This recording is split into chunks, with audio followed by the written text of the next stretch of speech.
Secretary General, distinguished delegates, ladies and gentlemen. I stand here as a humble representative of 30 million proud Nepali people. At the very outset, allow me to extend my sincere congratulations to you, Mr. President, and distinguished members of the Bureau on your well-deserved elections. I would also like to reaffirm Nepal's full support as you undertake the important responsibilities entrusted to you. We extend our deepest appreciation to His Excellency, Mr. Denis Francis, and the outgoing President for his commendable leadership in successfully guiding the 78th session of the Assembly. Our highest accolades are due to the Secretary General, Mr. Antonio Guterres, for his tireless dedication to reinforcing multilateralism and tackling global challenges. I fondly recall your visit to Nepal last year, Mr. Secretary General, and your message of peace from the sacred birthplace of Gautam Buddha, and the message of climate catastrophe of mountains from the Everest region. Mr. President, the world is at a watershed moment in history. The contrast between rich and poor, harmony and hatred, and economic development and environmental destruction have never been as stark as they are today. Both people and planet stand on the brink of climate catastrophe. Geographical rivalries are resurging. Military expenditures are skyrocketing along with the end of the COVID-19 pandemic. On the other, nationalism and protectionism have re-emerged. Even before we have reaped the benefits that liberalism and globalization were meant to deliver. Even after 300 years of industrialization and modernization journey, it is deeply troubling that in our so-called civilized world of 21st century, wealth and prosperity are concentrated mostly at the hand of global north, and the poverty and destitution are heavily concentrated in the global south, particularly in the least developed countries. To overcome these travesties, we must demonstrate our leadership that promotes meaningful cooperation and collaboration. It is only through collective will and unified action that we can turn the tide and usher in an era of enduring peace and shared prosperity for all. In this context, the theme of this session, Leaving No One Behind, Acting Together for the Advancement of Peace, Sustainable Development and Human Dignity for Present and Future Generations, could not be more timely or relevant. We have reaffirmed our commitment through the Summit of the Future to build a safe, just and sustainable world for both present and future generations. This pledge is embodied in the three pivotal documents we have adopted: Pact of the Future, Declaration on Future Generation, and the Global Digital Compact. We must demonstrate our determination to implement these documents for the well-being of present and future generations. Mr. President, allow me to underline that the principle of leaving no one behind has long been the cornerstone of Nepal's approach to development across all sectors. This philosophy is enshrined in our Constitution, which upholds the values of democracy by guaranteeing inclusivity, equality, justice, proportional representation, human rights, and social protection for the most vulnerable sections of society. I am determined to lead my country with my deep conviction to comprehensive democracy. For me, comprehensive democracy ensures equal rights, equal access to opportunities, social justice, protects the vulnerable communities, and provides the security and dignity for all individuals. Democracy goes far beyond the right of the people to choose their leaders. It is about leading the people towards prosperity and happiness so that they could feel highest level of dignity. At the international level, sovereign equality and mutual respect. At this juncture, stability and economic transformation are paramount to us than our periodic competition in elections. We have dedicated ourselves to realizing our national aspiration, prosperous Nepal, happy Nepali. Nepal will be graduating from its LDC status by 2026. We are diligently working towards achieving the Sustainable Development Goals, SDGs, by 2030 and aspire as become a developed country by 2043, despite facing significant economic headwinds. However, our path to achieving the SDGs remains fraught with difficulties. We are confronted with a substantial financial gap of about 24 billion US dollars to attain the 2030 agenda. In this backdrop, Nepal hosted the IDA 21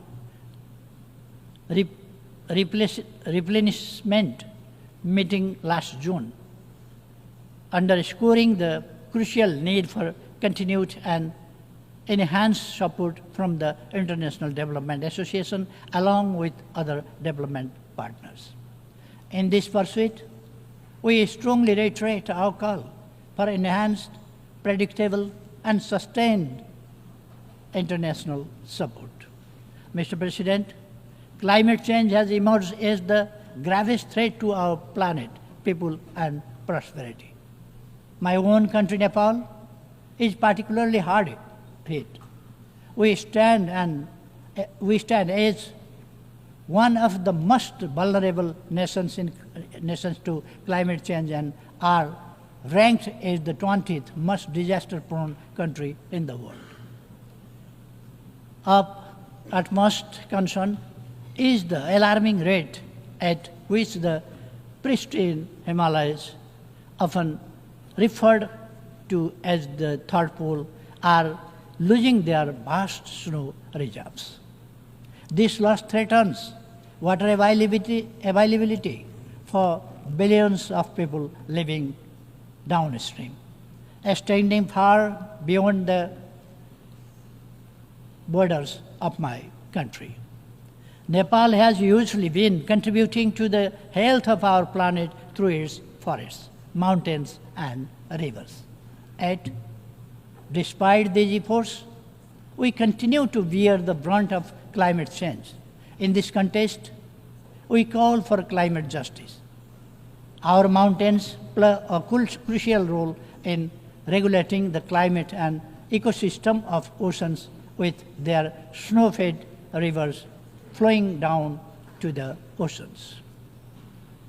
Nepal's Himalayas, as a natural climate stabilizer, help maintain a cooling system in a region situated in the hottest zone of the planet between the Tropic of Cancer and Capricorn. Given their significance, it is essential that the mountain agenda should receive the due attention in climate negotiations. Nepal is steadfast in its commitment to the Paris Agreement and aims to achieve net zero target by 2045, 5 years earlier than global target. As climate change is a global challenge, it demands global action and collaborative efforts to address its widespread and cascading impacts. Adequate climate financing, including loss and damage fund, is crucial to support climate resilient measures and infrastructure for adaptation in developing countries, not least in LDCs. Mr. President, Nepal's land is blessed with the wisdom of enlightened great sages from both the Hindu and Buddhist faith, particularly the teachings of Gautam Buddha. This profound legacy has shaped our worldview to seek global harmony, peace, and security. The values of love, harmony, tolerance, and empathy, as espoused by Gautam Buddha, hold even greater relevance today than they did over 2,500 years ago. But to our deep dismay, the world is increasingly distressed by division, suspicion, hatred, and enmity. Nepal firmly believes that dialogue and diplomacy are the sole means to resolve conflicts, including in Ukraine and Middle East.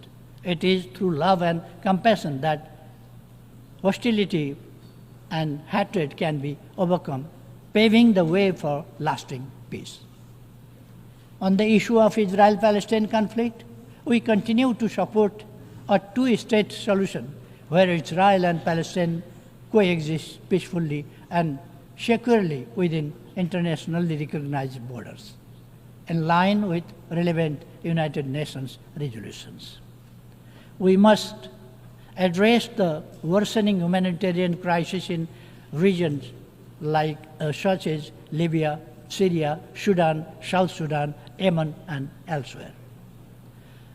It is vital to uphold the principles of sovereign equality, non-interference as enshrined in the UN Charter, to ensure peace and stability. Consequently, we sternly oppose any form of unilateral intervention or sanctions. Mr. President, disarmament and non-proliferation issues must be prioritized. Nepal strongly advocates for the general and complete disarmament of all weapons of mass destruction. As the host country to the UN Regional Center for Peace and Disarmament in Asia and the Pacific, Nepal firmly believes that regional efforts, including the Kathmandu process, serve to strengthen the global disarmament regime. Technology presents a double-edged sword, especially for the least developed countries. If we harness it, we can make remarkable progress. If we fail, it will leave us further behind. We call for technology transfer to enable us to catch up. Mr. President, Nepal has always adhered to a peaceful, independent, balanced, and non-aligned foreign policy based on the principles of Panchashil, the UN Charter, international law, and norms of world peace. We conduct our foreign policy with profound belief in amity with all, enmity with none. Nepal remains committed to further strengthening its close, cordial, and constructive relations with its immediate neighbors and beyond, rooted in the principles of mutual respect, sovereign equality, territorial integrity, non-interference in each other's internal affairs, and peaceful coexistence. As the largest contributor of troops and police to UN peace operations, Nepal stands ready to further enhance its contribution to global peace and security. Nepal believes it is our rightful call for having commensurate representation in the leadership positions both at the UN headquarters and in the field, reflecting our significant contribution. Mr. President, Nepal firmly advocates for the reform of the UN system to make it more effective, democratic, transparent, and accountable.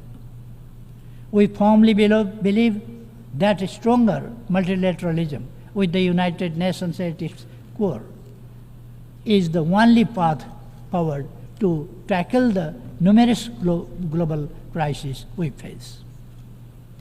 We echo a call for substantial reform of the global financial system as aptly described it by Secretary General Mr. Antonio Guterres as morally bankrupt. The voice and representation of countries in special situations, including the LDCs, landlocked developing countries, LLDCs, and small island developing states, must be ensured. Mr. President, Nepal firmly upholds the belief that all human rights are universal, unalienable, indivisible, interdependent, and interrelated. It is with this conviction that we have become a party to 24 international human rights related conventions and protocols, including 7 of the 9 core instruments. We are fully committed to promoting gender equality and ensuring equal rights for women. Nepal is making necessary legal arrangements for the full realization of all human rights for women and girls, including their sexual and reproductive health rights. Protection of the rights of migrant workers, including their safety, security, dignity, and well-being, has always remained our priority. We strongly advocate so far orderly and regularly migration to ensure that the benefits of migration are shared by all. Finally, Mr. President, the world we inhabit is far from being perfect. Yet, it is not all doom and gloom. We firmly believe that humankind is still capable enough to march ahead without compromising the prosperity and happiness of future generations. None of the global challenges we are facing today have been imposed by alliance. These are our own makings, our own creations. Therefore, it is self-evident that by fostering global understanding, trust, and cooperation, we can overcome these problems and challenges. A just, inclusive, and equitable world order, as well as sustained prosperity and attainable when we collaborate effectively. Let me resonate the wisdom of our ancient text, the Maha Upanishad, from around the 6th century BC, Vasudhaiva Kutumbakam, meaning the whole world is one family. We not only hold this philosophy dearly, but we also act it on our everyday life. With this constant conviction, Nepal is committed to playing its role to secure our shared aspiration of enduring peace, progress, and prosperity while living